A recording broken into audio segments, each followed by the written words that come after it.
오늘은 특별히 예배 후에 임직자 선출을 위한 공동회의가 있게 됩니다. 우리 교회가 직분자들을 세우기 전에 한마디 거기에 맞는 설교 말씀을 하는 것이 좋겠다 싶어서 직분과 은사라는 제목으로 오늘 말씀을 잠시 전해 드리려고 합니다. 은사가 무엇인가? 은사를 이해하기 위해서는 먼저 은혜를 알아야 될 것 같습니다. 우리는 은혜를 많이 받았다, 은혜 받았다 그런 말들을 합니다. 은혜와 은사 똑같은 말 같습니다만은 약간 구분해서 사용을 하고 있습니다. 은혜 받았다 이 말은 첫째로 구원받았다는 말입니다. 저와 여러분들이 하나님의 은혜로 구원을 받은 자들입니다.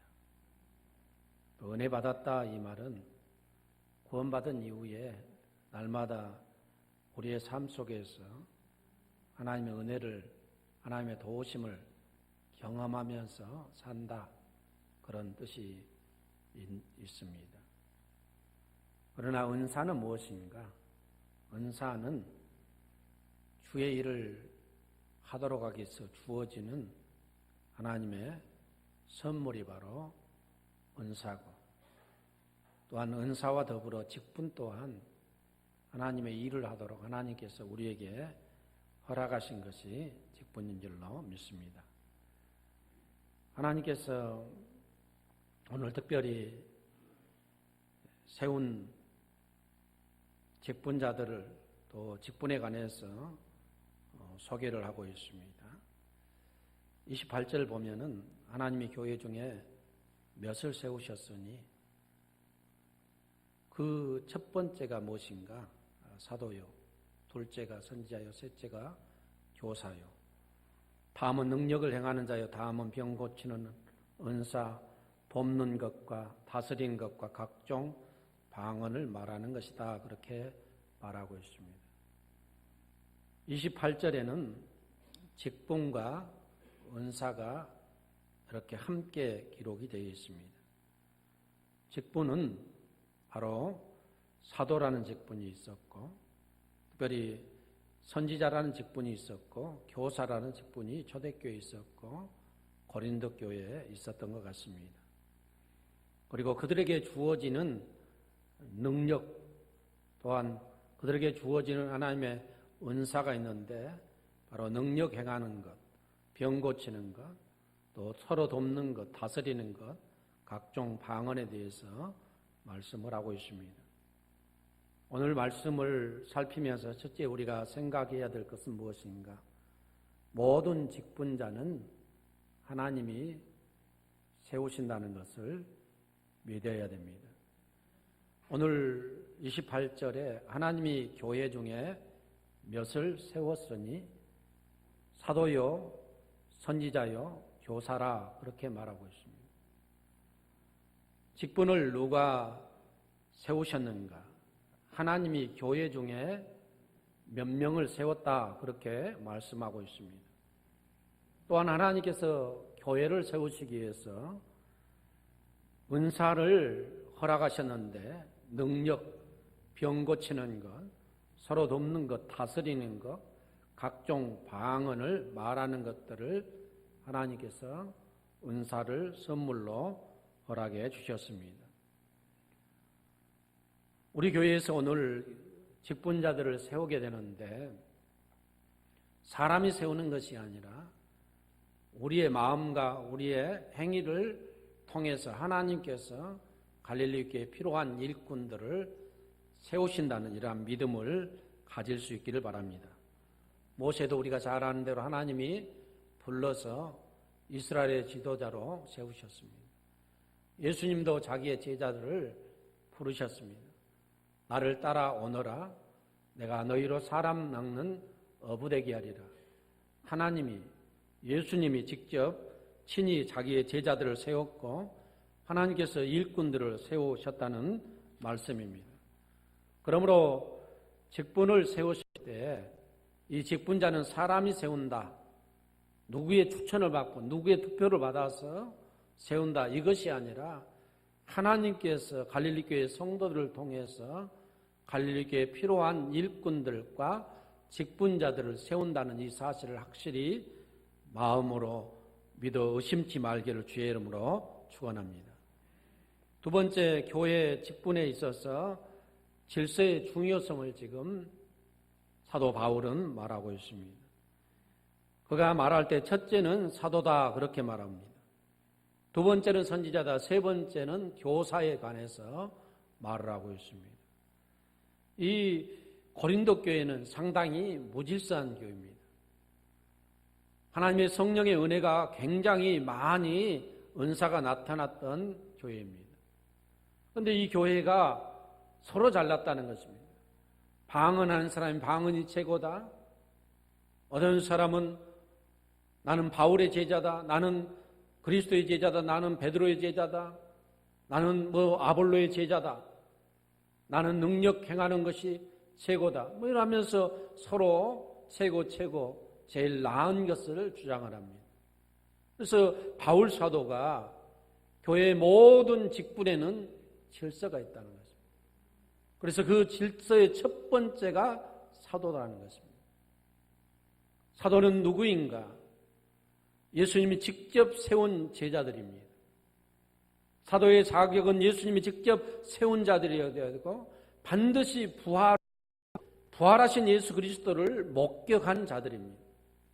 예수님의 12제자, 그의 많은 사람들이 부활의 주님을 만났습니다마는 예수님 앞에 직접 사도로 택한 사람은 12사람입니다. 뿐만 아니라 사도 바울이 있는데 그는 다메섹에서 부활하신 주님을 만나 뵙고 그가 이방인의 사도로 세움을 받았습니다. 그래서 교회 안에서 가장 질서에 있어서 상위에 있는 사람이 누구인가? 꼭 높다는 것이 아니라 질서에 있어서 가장 상위에 있는 사람은 사도들이라고 말하고 있습니다. 그 다음은 누구인가? 이제 선지자라고 말하고 있습니다. 초대교회에는 선지자들이 있었습니다. 이 선지자라는 이 말을 원문 그대로 이렇게 해석해 드린다면 말하는 자입니다. 여기서 말하는 자가 무엇을 말하는 자인가? 하나님의 뜻을 말하는 자입니다. 이 말을 오늘날 말로 다시 바꾼다면 설교자입니다. 목사의 호칭이 대한예수교 장로의 헌법에 보면 한 20가지가 됩니다. 그 호칭 중에 하나가 목사를 갖다가 설교자다 그렇게 말합니다. 그래서 선지자는 사도들이 직접 보고 또한 들었던 그 말을 증언했던 것을 다시 설교하고 다시 가르쳐주는 사람들. 그리고 또한 교사에 대해서 말합니다. 교사는 사도행전 13장 1절에 보면 안디옥 교회 교사들과 선지자들에 대해서 소개를 하고 있습니다. 안디옥 교회에 선지자들과 교사들이 있으니 곧 바나바와 니겔이라는 시몬과 구레네 사람 누기오와 본봉왕 헤로당 젖동생 마나인과 및 사울이라. 초대교회 안디옥 교회에 있어서 선지자들과 교사들이 있었다. 그런데 그 선지자들과 교사 5명을 안디옥 교회에 그 선지자와 교사들을 소개하고 있는데 제일 처음에 교사와 선지자로서 바나바를 소개하고 있습니다. 그리고 니겔이라는 시몬, 예수님의 그 십자가를 억지로 지고 갔던 사람입니다. 그리고 또한 누기오를 말하고 있고 또한 헤롯의 젖동생 마나엔 그리고 사울, 바울을 말하고 있습니다. 이들은 전문적으로 성경을 가르치는 사람들입니다. 오늘날로 말하면 교회 교사라고 말하기보다는 신학교에서 전문적으로 신학생들을 가르치고 연구하는 신학교 교수 내지 신학자들을 두고 한 말일 수도 있습니다. 구약 그리고 유대 나라로 말하면 서기관 내지 율법 교사들을 뜻합니다. 그래서 전부 다 하나님의 말씀을 전하는 자들이고 그리스도를 증거하는 자들인데 사도들과 선지자들과 교사들이 있었다. 그리고 그 교회 안에 이 고린도 교회와 다른 교회들 안에 능력 행하는 자 또한 여러 가지 은사들에 관해서 말합니다. 능력 행하는 자는 어떤 사람인가? 능력 행하는 사람은 귀신을 쫓아내는 사람, 죽었던 사람을 살려내고 우리가 알지 못하고 우리가 생각하지 못했던 큰 일을 행하는 능력자들이 초대교회에 있었습니다. 그리고 이제 병 고치는 자라, 안진병인을 일으킨다든지 또한 각종 병든 자들을 위해서 기도할 때 치료되는 이러한 치유의 은사를 받은 자들이 있었고 또한 서로 돕는 자, 이 봉사하는 자들입니다. 교회 안에서 정말로 남을 위해서 늘 봉사하기를 좋아하는 사람, 섬기기를 좋아하는 그러한 은사 받은 자들이 있었고 다스리는 자들에 대해서 말하고 있습니다. 이 다스린다 이 말은 배 선장을 뜻하고 있습니다. 배 선장이 키를 잡고 우측으로 돌리면은 우측으로 가는 것이고 좌측으로 돌리면 좌측으로 가는 것이고 후진했다 앞으로 갔다 선장이다 합니다. 이 다스리는 지도력, 이 다스리는 권세 받은 그러한 달란트 받은 자들이 있다는 말씀입니다. 어쩌면 이러한 은사들은 목회자일 수가 있습니다. 목회자에게 하나님께서 지도력을 허락한 것 아닙니까? 다스리는 권세를 허락해 주셔서 교회를 잘 다스려 가도록 하나님께서 은사를 주셨다라고 말씀을 하고 있습니다. 그러나 이러한 모든 직분자들은 그리고 모든 은사는 분명한 주신 목적이 있습니다. 이것은 하나님의 복음을 위해서 그리스도를 증거하기 위해서 하나님의 교회를 섬기는 일에 있어서 사용하도록 하기 위해서 주신 것이지 다른 데 있지 않습니다. 교회를 나의 높음을 어떤 것을 자랑하도록 하기 위해서 직분을 주는 것 아닙니다. 예수를 전하고 예수를 섬기고 예수의 교회를 섬기고 교회를 교회대로 하도록 하기 위해서 모든 직분과 은사가 주어졌다는 사실을 우리는 잊어서는 안 될 줄로 믿습니다. 또한 바울 사도는 이러한 직분들에 관해서 은사들에 관해서 말한 후에 31절에 이런 말을 하고 있습니다. 너희는 더욱 큰 은사를 사모하라. 내가 또한 가장 좋은 길을 너희에게 보이리라 그렇게 말하고 있습니다. 더 큰 은사를 사모하라는 것입니다. 더 큰 은사가 무엇인가? 12장 31절에 딱 끝나고 31절에 더 큰 은사가 무엇인가라고 얘기하고 그냥 마칩니다만 실은 이 13장으로 이어지는 말입니다. 13장이라는 이것은 후대 사람들이 써놓은 것이지 그 이전에 다 연결되어 있습니다. 13장에 보면 내가 사람의 방언과 천사의 말을 할지라도 사랑이 없으면 소리나는 구리와 울리는 꽹가리가 되고 내가 애어나는 능력이 있어 모든 비밀과 모든 지식을 알고 산을 옮길 만한 모든 믿음이 있을지라도 사랑이 없으면 아무것도 아니다. 여기에서 사랑에 관해서 말하고 있습니다. 더 큰 은사가 사랑이다라고 말씀하고 있습니다. 그런데 이 은사에 관해서 말할 때 사랑이 은사인가 아닌가 여러 가지 학설들이 있습니다. 주장하는 사람들이 서로 다릅니다. 어떤 사람은 말 그대로 더 큰 은사가 사랑이라고 말했기 때문에 우리가 사랑의 은사를 구해야 된다, 사랑의 은사를 받아야 된다라고 말하는 사람들이 있는가 하면은 사랑은 은사가 아니라고 말합니다. 사랑은 성령의 열매라고 말합니다. 성령이 내 안에 내주에 계시고 그 성령께서 나를 주관하시고 나를 이끄시고 성령의 인도하심 내가 100% 순종하게 되면은 성령의 9가지 열매를 맺게 되는데 사랑과 희락과 화평과 절제, 충성, 온유, 할렐루야. 저는 후자라고 생각합니다. 사랑은 은사라기보다는 성령이 내 안에 내주해 가시고 내가 성령에 순종하고 성령이 나를 온전히 지배하게 되면 내 인격이 변화됩니다. 내 삶이 변화됩니다. 생각이 변화됩니다. 내가 이전에는 강팍한 사람이었는데 성령께서 나로 하여금 사랑의 사람으로 만들 줄로 믿습니다.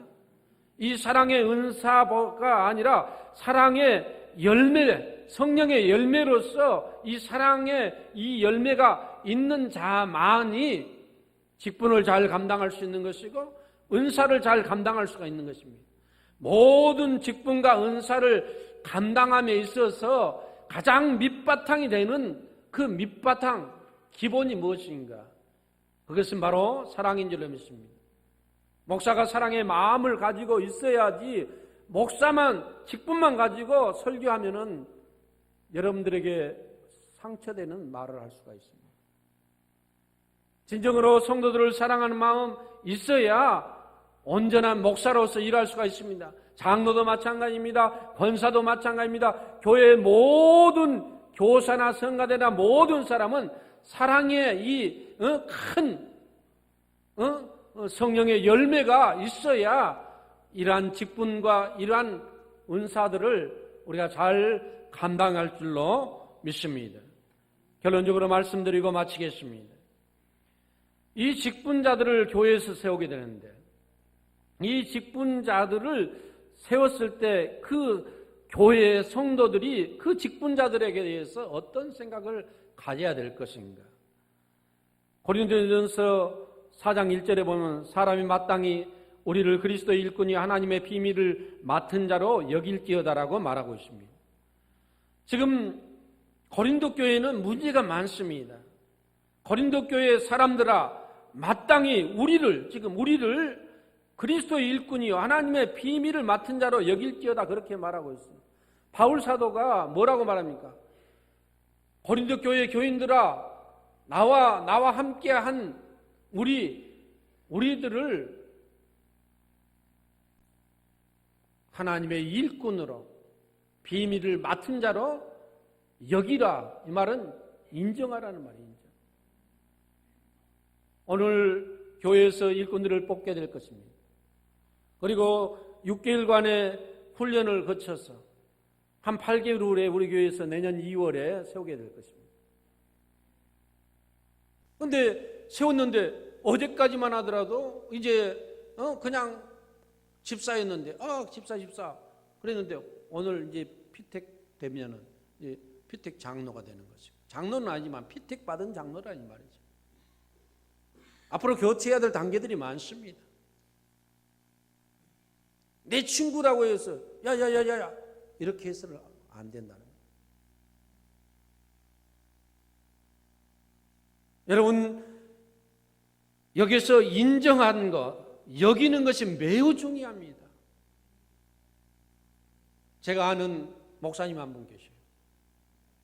원당 충현교회 은퇴하셨습니다. 그런데 그분이 목회할 때 자기 아버님이 그 교회 장로님이었어요. 그런데 그 아버님이 얼마나 훌륭합니까? 자기 아들이 목사님인데 아침마다 문안 인사로 해요. 목사님. 그리고 목사님 밤에 평안히 잘 주무셨습니까? 그래요. 그런 장로님들 계십니까? 1년에 한 번도 안 오죠. 그의 아들이 얼마나 아들에게 그래요. 아들이라 할지라도 죄종으로 인정하는 것입니다. 아들이라 할지라도 내가 집사인데 내 아들이 장로가 되면 인정해야 돼요. 할렐루야. 내 딸이 권사가 되면 나는 평신도여도 권사로서 인정을 해야 돼요. 네가 권사냐? 네가 장로냐? 네가 목사냐? 이러면 안 된다. 여러분이 인정한다는 것은 순종한다는 의미가 있습니다. 인정한다는 건 그를 위해서 기도한다는 말이 있습니다. 뜻이 있습니다. 인정한다는 것은 그가 하는 일에 협력한다는 그러한 의미가 있는 줄로 믿습니다. 갈릴리 교회가 이제 직분자들을 세우게 되는데, 이러한 직분자들을 세울 때 마지막 여러분들은 이 결과에 대해서, 또 하나님이 하신 일들에 대해서 인정하고 순종하고 정말로 기도해주고 협력해서 아름다운 갈릴리 교회를 만들어가는 우리 갈릴리 교회 모든 성도들 될 수 있기를 주의 이름으로 축원합니다. 기도하겠습니다.